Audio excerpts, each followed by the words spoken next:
اب جو حوالہ ہے کوئی اور مانے یا نہ مانے کہ سیدہ کے گھر پہ حملہ ہوا نہیں ہوا، کوئی انکار کرتا ہے کوئی تسلیم کرتا ہے، لیکن حضرت ابو بکر مان گئے۔ اب یہاں پہ میں اہل سنت کی 1 2 نہیں 10 کتابیں آپ کی خدمت میں پیش کرنا چاہتا ہوں کہ جس میں حضرت ابو بکر کا خود کا اقرار موجود ہے، ان کا پچھتاوا موجود ہے۔ وہ کہتے ہیں کاش میں نے اپنی زندگی میں یہ 3 کام نہ کیے ہوتے، کاش میں نے اپنی زندگی میں یہ 3 کام نہ کیے ہوتے، جن میں ایک کام یہ ہے کہ کاش میں نے فاطمہ زہرا کا دروازہ نہ توڑا ہوتا۔ 10 کتابیں اہل سنت کی، کاش میں نے فاطمہ زہرا کا دروازہ نہ توڑا ہوتا، کاش، لیکن انہوں نے توڑا۔ یہ افسوس کر رہے ہیں اس پر۔ رسول اللہ کی شہزادی غضبناک ہو کر ان سے دنیا سے گئی۔ پہلے آپ وہ 10 کتابیں ملاحظہ فرمائیں۔ پہلی کتاب ہے تاریخ تبریز، جلد 2 صفحہ نمبر 205۔ دوسری کتاب ہے مروج الذہب، جلد 2 صفحہ نمبر 236۔ تیسری کتاب ہے میزان الاعتدال، جلد 3 صفحہ نمبر 109۔ چوتھی کتاب کنز العمال، جلد 5 صفحہ نمبر 632۔ پانچویں کتاب تاریخ مدینہ تو دمشق، جلد 30 صفحہ نمبر 418۔ چھٹی کتاب معجم الکبیر، جلد 1 صفحہ نمبر 62۔ ساتویں کتاب تاریخ اسلام امام ذہبی کی، جلد 3 صفحہ نمبر 118۔ آٹھویں کتاب عقد الفرید، جلد 5 صفحہ نمبر 21۔ نویں کتاب الامامت والسیاست، صفحہ نمبر 31۔ اور 10ویں کتاب احادیث المختارہ، جلد 1 صفحہ نمبر 89۔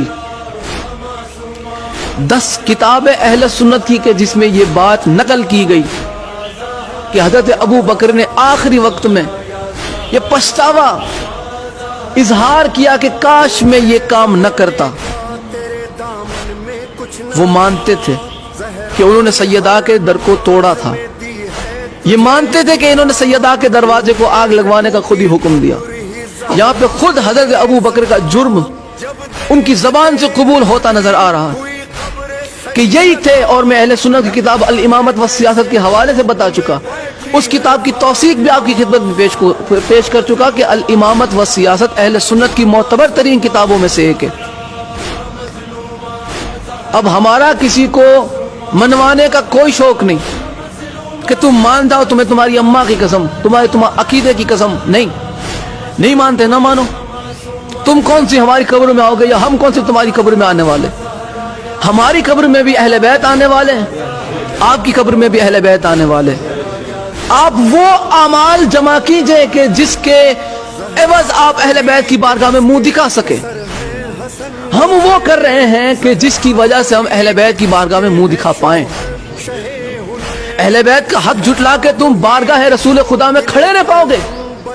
کس منہ سے کھڑے رہو گے رسول اللہ کی بارگاہ میں؟ کیا منہ دکھاؤ گے؟ ہمیں آپ کا تو نہیں پتا، ہمیں ہماری آخرت کی فکر ہے، اور ہم جانتے ہیں کہ آخرت میں جس کا دبدبا ہے، ہم جانتے ہیں کہ آخرت میں شفاعت جن سے ملنی ہے وہ صرف اور صرف ذات محمد اور اہل بیت محمد ہے۔ صحابہ کو بھی اگر نجات چاہیے تو آل محمد کے در پہ ہاتھ پھیلانا پڑے گا، امتی کو بھی نجات چاہیے تو اہل بیت کے در پہ ہاتھ پھیلانا پڑے گا۔ اہل بیت کی حقانیت کو جھٹلا کے تم کون سے امتی رہ جاتے ہو؟ پھر تم میں اور یزید میں فرق کیا رہ جاتا ہے؟ تم میں اور ابو سفیان کے کردار میں فرق رہ کیا جاتا ہے؟ کیسے ہو تم مسلمان؟ سرکار عمران کو کافر کہہ کے ایسے سینہ چوڑا کر کے چلتے ہو۔ تم میں اور معاویہ میں فرق کیا ہے؟ تم میں اور ابو سفیان میں فرق کیا ہے؟ تمہارے اسلام سے اسلام کو فائدہ کیا ہوا؟ تمہارے مسلمان ہونے سے اسلام کو فائدہ کیا ہوا جبکہ تم سرکار عمران کو کافر مانتے ہو؟ کون سا فائدہ پہنچاتے ہو تم اسلام کو؟ ایسے مسلمانوں سے اسلام کے کھلم کھلے دشمن اچھے ہیں۔ یہ آستین کے سانپ ہے۔ جس طرح اس زمانے میں اس دور میں آستین کے سانپ ہے، ویسے ہی اس دور میں بھی آستین کے سانپ تھے۔ کہ جنہیں آج بھی مسلمان سانپ ماننے سے انکار کرتا ہے.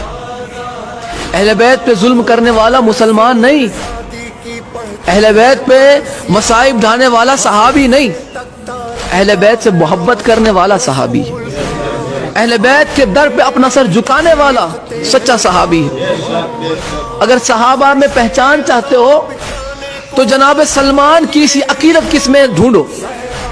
کون جناب سلمان فارسی علیہ السلام کی طرح اہل بیت سے محبت رکھتا؟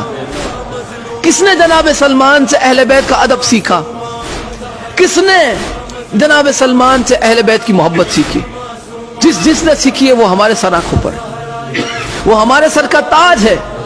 ان کے قدموں کی خاک ہماری آنکھوں کی سرما اگر بنے، ہماری آنکھوں کا سرما بنے، ہمارے لیے شرف ہے. وہ ہے سچے صحابہ. آپ انہیں صحابہ ہمیں منوانے پہ تلے ہوئے ہیں کہ جن سے رسول اللہ کی شہزادی غضبناک ہو کر دنیا سے گئی. ہم سے نہ مانا جائے گا. اب آخری حوالہ اور آج کی گفتگو تمام سیدہ سلام اللہ علیہا کی شہادت میں آپ کی خدمت میں پیش کر چکا کہ سیدہ سلام اللہ علیہا پر جو ہے ظلم ہوئے.